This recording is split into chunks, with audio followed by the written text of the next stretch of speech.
Hi, friends. Esther Angell here with unexpected advice. Thank you for joining us again today. And we will say it at the end, but if you haven't already liked or subscribed, please do so. Today, we are joined by Nick Thurman. And full disclosure, he is my cousin. We are related. You can see through the smile. You also see from our weird sense of humor as we go along. But Nick is a lawyer in Southeast Oklahoma. He's actually done a tremendous amount of public defense. So he's assistant DA for a county there in Southeast Oklahoma. He's now just recently taken a job as an assistant city attorney for the city that he lives in. I'm really excited to hear about that. But his background has pretty robust. So we were talking about this and it actually kind of blew me away. Like, well, I've done this and I've done that. So you have prosecuted a lot of murder and drug cases. You've received the Director's Award from the Bureau of Narcotics. You are president of the Pontotoc County Association, and you are a board member for the State Oklahoma Bar Association. So you are very involved in not just the legal going on of where you live, but kind of for the state as a whole. So it's really cool to have you. Thank you for joining. Well, thank you for having me. Appreciate it. Well, as everyone knows, if you've listened to this at all that's great, but that's not what we're going to talk about. What we're going to talk about today with Nick is we're going to talk about parenting. And this was really interesting to me when you brought this up and you said, I'd really like to talk about parenting because when we think about the advice that we wouldn't necessarily expect someone to come with, I do have to admit, having advice on parenting from my younger cousin, I changed your diapers. That's all I'm saying. I'm saying it happened. Yeah, that was really cool. So I'm curious to start with what made you think like, hey, I really want to talk about this. Well, and again, I am in no way an expert on this whatsoever, but what I have done is I've got 3 kids of my own. They're younger. And again, they're 2, 5, and 7. So I don't even know if any of this stuff, my theories will pan out for me. They all might end up, in prison. I don't know. We'll check in 10 years. We'll check in 10 Exactly. years. But what I do know is that the influences I've had with those around me, like yourself, changing my diapers, but your mom and dad, my mom and dad, grandparents, how they've affected me and changed me, how I've been able to evaluate all of the things that they did and the advice that they gave and the techniques that they used, and how I'm trying to pick and choose things that I liked about that, remove the stuff that I don't, try to do away with some of the generational trauma. And what? Generational trauma? I don't know what you're talking about. Twitch. I twitch. And apply it to my own kids and hopefully, experimenting and seeing if they can build on that with their children. Yeah. Yeah. And I'll tell you, a lot of it came from your brother reaching out to me and says, hey, I want to start being more intentional about being a parent because I work at all the other things with my job, my hobbies, and I spend a lot of time and I focus time that this is what I'm going to do to improve in that. And I don't really do that for parenting. And so he recommended some literature to me, which I'll talk about, that has encouraged me to be more proactive about how I want to address certain issues with my kid and have my wife with that as well. Yeah, that's a really interesting thing in doing it together. How have you and Hannah really spent time getting onto the same page? What was that journey like? So again, before we decided to have kids, that was a discussion we had. How are we going to discipline? How are we going to raise them? And, and we don't always agree with everything that we're going to do, but it's at least a discussion. And we go, listen, this is kind of what we're wanting to do. And actually today, as a matter of fact, Hannah goes, well, a little bit of discipline goes a long way. I said, yeah, it sure enough does, especially with my 3 kids, which and we'll go into discipline to start off, is that each one has a different way that discipline affects them. Yes. Well, and different types of discipline are effective with each one of them. With personalities and everything. And so my oldest daughter, she's a people pleaser. And so, you give her the wrong look and she melts. So it doesn't take a whole lot of discipline on that. My son is the most hard-headed, stubborn child I've ever met. I don't know. Related to us? What? Exactly. I would literally have to sit in front of the door. I was like, all right, you're going to sit in your room. And I'd have to sit in front of the door and he would try to crawl past. He was going to get past me no matter what. And then Farah, she did something I told her not to do and she did it and I spanked her and she turned and laughed at me. And me and Hannah turned at each other like, oh crap. Well, that's not going to work. Yeah. Well, and for your for your listeners, my youngest daughter's nickname is the Honey Badger. Because she's a beast. She's borderline feral, and so we're just hoping for the best with her. Well, and at some point, I know this because my kids, Blythe, and the amount of confidence there. And it's painful at some points, but then also as adults, you're like, I am so not worried about this because no one's talking you into anything. Exactly. Yeah. Yeah. You're not going to be easily dissuaded. No, she might be the one that's sitting there like, okay, girls, today we're lighting them up. Like that might be her. I don't know. You Hopefully know not. what? That school would look really cool with some fire around it. I'm just saying. I'm just saying. Here you go. But but and especially my dad and Chuck has his own ways of discipline. I remember running around your house multiple times and to get out our energy and running it Yeah. around the side of the car. And then my dad, he well, and there wasn't a whole lot of discussion to it. It was you're doing Yeah. this, spank, you're done. This is Yeah. it. Whereas I've really, if I do spank or I do have to do something, some type of punishment, I will come back and explain why it happened. This is why we're doing this. This is what I want. I don't want you to lie because I want you to be Right. truthful and show integrity. So when you grow up, then you're going to be a truthful, honest person. Yeah, and they get it. And I think this is a controversy. So let's go ahead and tackle it. Spanking, not spanking. Some parents Yeah. are like, Oh, that's absolutely. just evil. How could you possibly do that? And other parents are like, a child should be beaten. They should fear you. So where Mm-mm. do you find that balance? So never strike out of anger. That's the main point. This is a consequence. And my kids know that if this happens, that is the consequence. But I mean, little kids doing kid stuff, I mean, don't do that. That's dumb. Go clean that up. Well, There's it's those and I don't tell consequences. them, huh? Yeah. It's the consequence, though. Yeah. You know, make sure whatever happens, whatever the action was, the consequence matches. There was some Yeah. good advice I got on that. Make sure it's connected because, like, Life's you're playing on life's your full of iPad when I told you not consequences. to. You don't get it. That's exactly right, and stick with that, and that's one thing if I tell her, "Hey, if you don't do this, we're not gonna." I don't promise something that's not gonna be able to happen, like, I don't know, if I know we're gonna go to the park later, I'm saying, "If you don't do that, we're going to the park later." I mean, I better stick to that. I can't Yeah. I Have can't you ever say, done that? Have you ever made that and then "Oh, realized, like, oh, wait, no. Oh, it's yeah, no, no. yeah, we're definitely not going to Disney World now." It's my punishment. Yeah, exactly.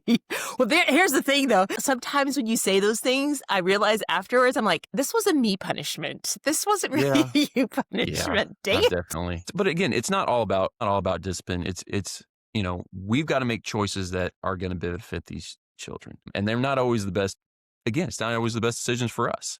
Right. Um, one thing that we've been very happy about is the decision to put our kids in a private school, which is it's a Christian based private school. That was a tough decision because and it's not a big deal for people that live in the city like you guys do, but out here it's a big deal. It's 30 minutes away, Wow. wherein Yeah. it's in a different town Yeah. where we've got all the schools around here, including the, schools that I now help where I live. And so we put them in this private school and we have to commute every single day. Yeah. But it's been one of the best decisions that we've made because Faye, my oldest daughter, she is 7 in the 3rd grade. So she's younger than everybody by about 2 years. And she's still a leader in that class. And actually, she's exceeding past the rest of them. And the school, though, recognizes that when she's done with her schoolwork first, they have created like a typing club just for her so that she can Nice. learn something while the other kids are trying to catch up. Right. And so Right. stuff like that, you're like, oh man, Yeah. that's That's huge. I think that's another good part to talk. I've seen so many parents, especially with parents whose children are gifted or who have disability. It's this struggle of figuring out what's the best pathway for them because you want to give them normalized experiences in life at the same time, making sure that they're challenged and they're actually meeting their full potential. And that's a challenge.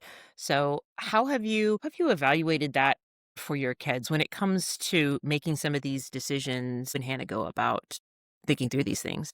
So it's a lot of prayer where we try to decide what's going to be best for them, what is going to help them succeed, and seeing what our kids are good at, and try to push towards that and encourage it and try to raise that. Booker, he likes sports, he loves sports, Yes. and but the thing is the best sports team might not have the best environment. Right. And so we're not looking for the best team or the best school. We're looking for the best environment, how to raise a good person. Because Yeah. and one of the books that I'm very much relied heavily on, I really enjoy, is called The Intentional Father. You're raising adults that are good at being adults. And Yes. so how do you decide that, or how do you build on that? Mhm. I think the first thing is you gotta decide what your own values are. Right. What's my family's values that I want to instill in them that they're gonna have when they grow up? Um, mine's, faith, integrity, and empathy. My dad was big into integrity. I mean, that was his thing was, Mhm.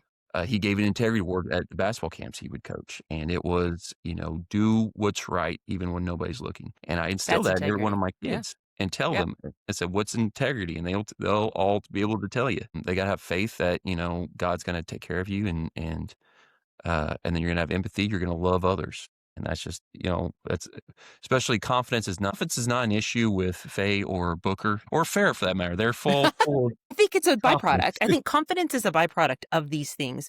So when you have that foundation, when you have parents that are intentional, these are byproducts of those. And recognizing where your children are struggling or not struggling is also the way that you build on to them being able to have confidence. I want to explore something a little bit. You talked about taking things that you liked and letting go of things.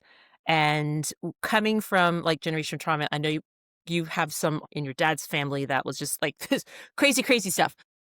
So how have you filtered through some of that? Absolutely.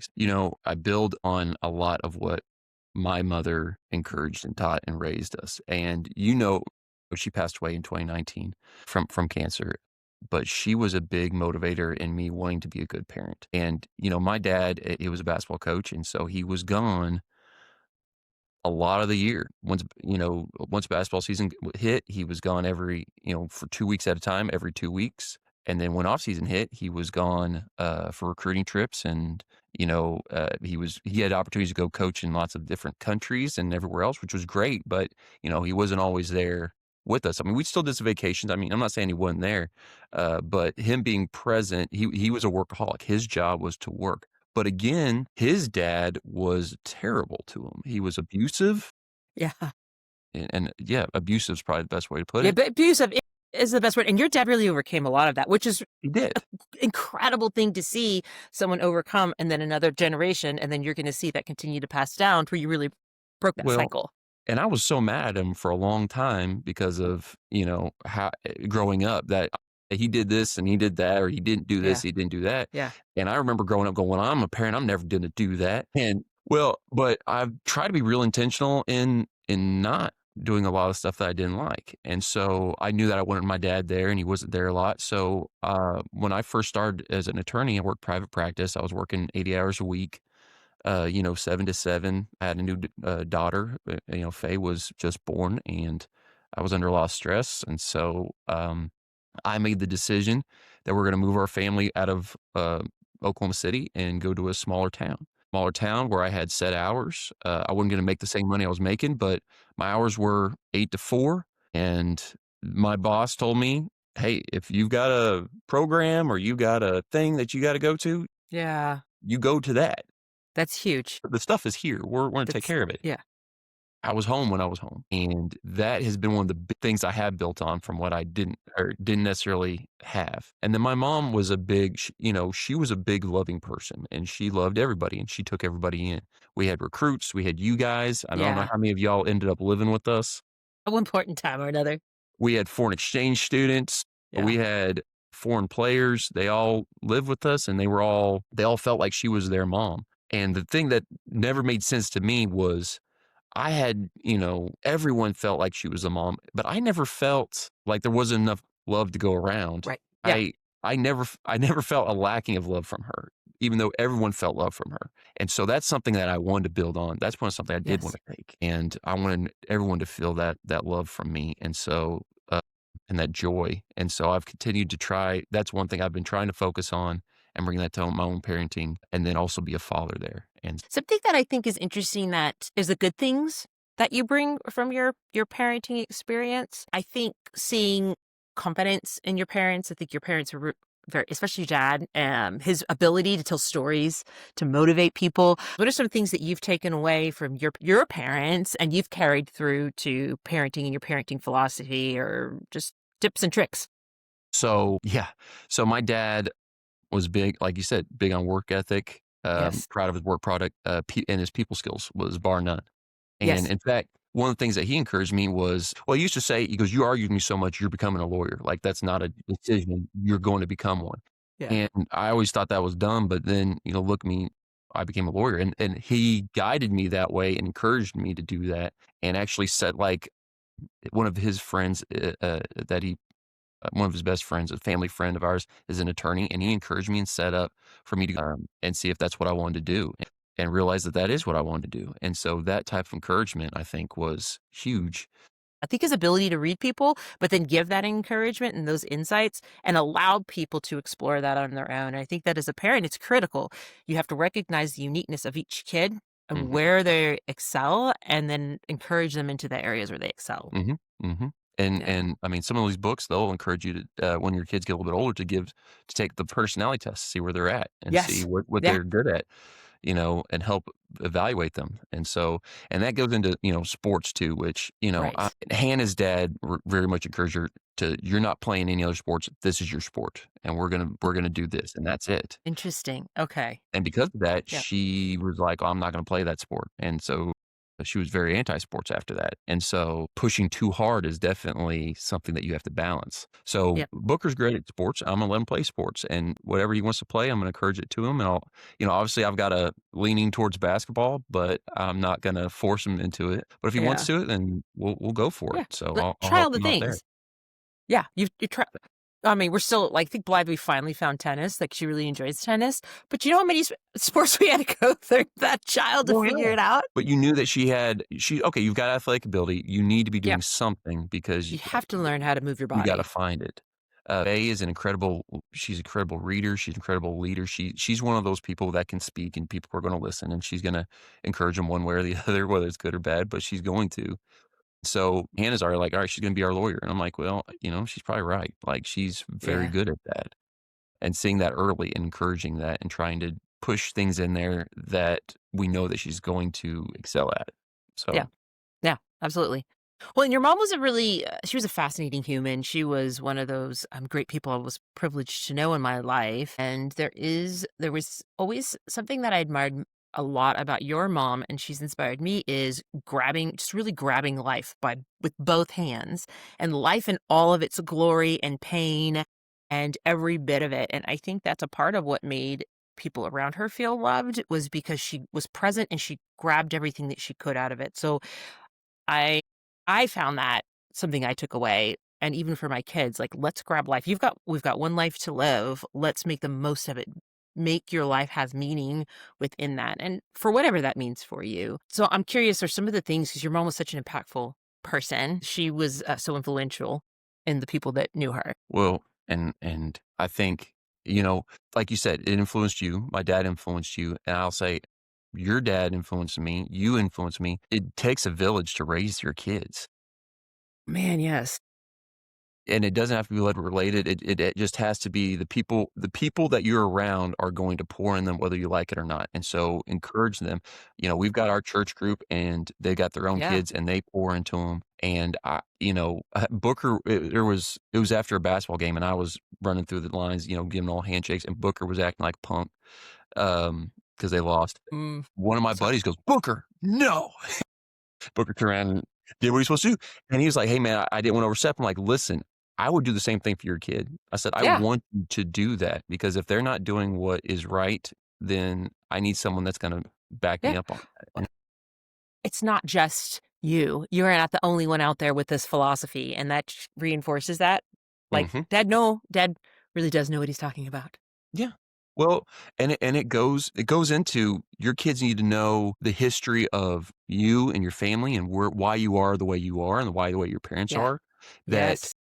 this is a bigger story. Where is your place in this bigger story? And the Yeah, that's history really of cool. that and why we are the way we are and where we're going. Because if they can see the bigger story of it, then they realize the story's not about them. The world doesn't revolve around them. You get to contribute to something that is a beautiful tapestry and you get to build on it. Yes. You I get to get be a to part of it. get to build off the Flaming side that's Mhm. it got really great things, but there's amazing things I can add to that, and I get to build on the Thurman side that, had a rough start, but we're working our way. We're making our way, friend.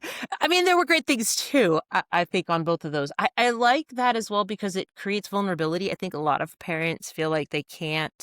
be honest, like, they have to have an affront with their kids as opposed to have that same honest and, like, integrity. When you make the mistake, apologize. There's times, like, if especially if I get mad, I'll get mad because I have the temper. I have to apologize. I have to say, "I'm sorry, I did this. You didn't make me mad. No, I own my emotions. I own my reaction to my emotions," because then they see that demonstration. You have to live that out. Absolutely. Absolutely. I wholly agree. I think it's very important is that we want to give them a chance to be independent and to grow, and that's for sure. But we have to make them choice and make sure that Yes. they're going to have their choices to screw up. And that was one thing that I did take from my dad that 100%. was huge was there was always a safety net. Yep. He'd let me Yes. fall, but I knew that I wasn't going to crash and burn. I knew he was going to be there, but he was going to let me go ahead and do it. And Yeah. so to give him that choice to be independent, but we have to surrender it not only to them, but you have to surrender it to God to let them know that they're going to make the right decision when it comes. And if you raise them right, then they're going to. And in fact, Proverbs 22:6 says that direct your children onto the right path, and when they are older, they will not leave it. And so implementing those values and those things on their heart at the outset, then you have to trust that they're going to implement that themselves. You can't hover over them and make sure that they're doing it. You have to give that to them. Because eventually they're gonna make those choices. You wanna give them every single tool that they need and the foundation that they need so that they can make the good ones. Because 'cause they're not always gonna be easy decisions. No, they're not. But they got to know that they can come to you for advice afterwards. I call my Yes. dad weekly, almost daily. Anytime I got a big decision to make, I give him a call and we talk about it. And he works out because he's been there, especially and it's in a professional sense for sure. Yes. He's seen it all, and so I have that resource, and I always will have that resource. And then, talking about independence, like, my kids now want to be independent. They see that they are Mhm. allowed to make these choices. Now they strive to be more independent. What more can I do to show that that I can You prove trust me. myself? Exactly. And and there's a process that it's going to take a few years, but I'm being very intentional and have a plan on how I'm going to try and work through this so that by the end of it, they can go through knowing that I've made it. I know that I'm no longer a child. And There's not a in some there are a lot of cultures have that space, and it's a marker, a bar mitzvah, Mhm. for example, but Yeah, there's yeah. many cultures have this type of quinceañera, for example, Mhm. where it's this transition to adulthood, and in general American culture, we don't have that, because, right, you can drive at, in some states 14 or 15 or 16, and then you have to register as an adult, as Mhm. 18 for the service, and then you can't drink until you're 21. So we've created all of these times that you're like, are you really an adult? Because if you're 18, you're still technically not adult because you can die for your country, but you can't buy a beer. Yeah, exactly. Well, and you're not preparing for it all. It's almost like, Yeah. hey, you're a child, you're sucking on your sucker, and then boom, you're an adult now. Good luck. Good. Yes. We didn't give you any way to prepare for it at all. We didn't tell you. We told you it was coming, but we didn't give you the tools to prepare for it. So I think what else also fascinating to me is that because your kids are all Gen Alpha, and my kids are on the cusp of Gen Z and Gen Alpha, and I know it's been funny to hear Blythe talk about, like, they say this about Gen Z, but I don't agree with it. I'm like, well, you're really more of Gen Alpha, and in Gen Alpha, there is a lot more independence. There are some videos out of Gen Alpha as the next Gen X because they're more independent. The helicopter parenting thing's out the window. People are done with it.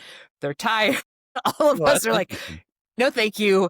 Yeah, I'm going to teach you how to make decisions so you can go and play with your friends down the street. yeah. Some turnkey kids. So that makes me feel confident that that's good. Well, we still have a shot. Yeah, we still So Farah, I don't even think she was 2 yet, busts in the room at 2 a.m. like she does. I want milk. I said, no, I'm not getting you milk. You can go back to bed. She goes, well, I want to sleep in bed. I'm like, no, you're not sleeping in bed and you're not having milk. It's 2 a.m. Leaves. I'm still asleep or still in my bed. Hear her drag her stool to the refrigerator, open the refrigerator, grab her milk, shut the door, walk back in my room. She goes, milk, and gets in bed. And I was like, Well, yeah.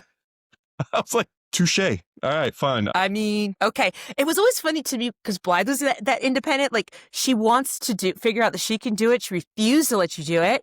And then after she figured out she wanted you, she's like, now I'm a diva. I need you to do this for me. I I need don't you know to do this how. for me. Yeah. Like, yes, you did. You just did it for a You week. know how to do it. No, I get it. I get it. But Oh, that makes goodness. me real confident because having independent kids is good. Preparing them how to do independence the right way is another thing entirely. And again, I'm not an expert in any of this. I'm just hoping that it works out well for We'll me, find but out. we'll find out. Well, and here's the thing is how do you gauge success in that then? How do you gauge success in your parenting? How do you say that I've succeeded in this? And I think everybody's got their different levels of success. Mine was what my dad's marker was I want you to do better than I did. And I think that is a good marker of that. Like, yes, you're going to make mistakes. Yes, you're going to fall. Yes, you may not be president of the United States when you grow up, but did you build on what your parents did? And I want them to look at my parenting style and me and Hannah's parenting style and say, I liked some of that. I didn't like this. I'm going to apply this to my kid and I'm gonna improve on this. And that's what the goal is even if it's not what I would agree with, they still can recognize and pick it out and not just be a carbon copy of it. Yes. Well, and I think my definition has been around, will my kids be productive adults contributing to society off the payroll? And so like are they successful? Are they stable? And they want to spend time with me. They still care about me. Like that's it. That's really what I want. Okay. Like if I can still have my kids calling me and wanting to hang out, like to me, I'm winning. And there's your mother. And there's your mother. So And boom. Thank and you. boom. Okay.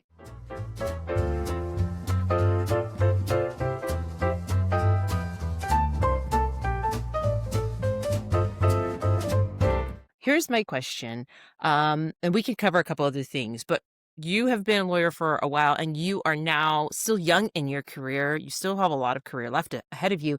AI is really changing the landscape of law. And now you're in public. So a lot of the folks in private that I've talked to are concerned because a lot of the work that would be done by the noobs coming out of law school can be done by AI.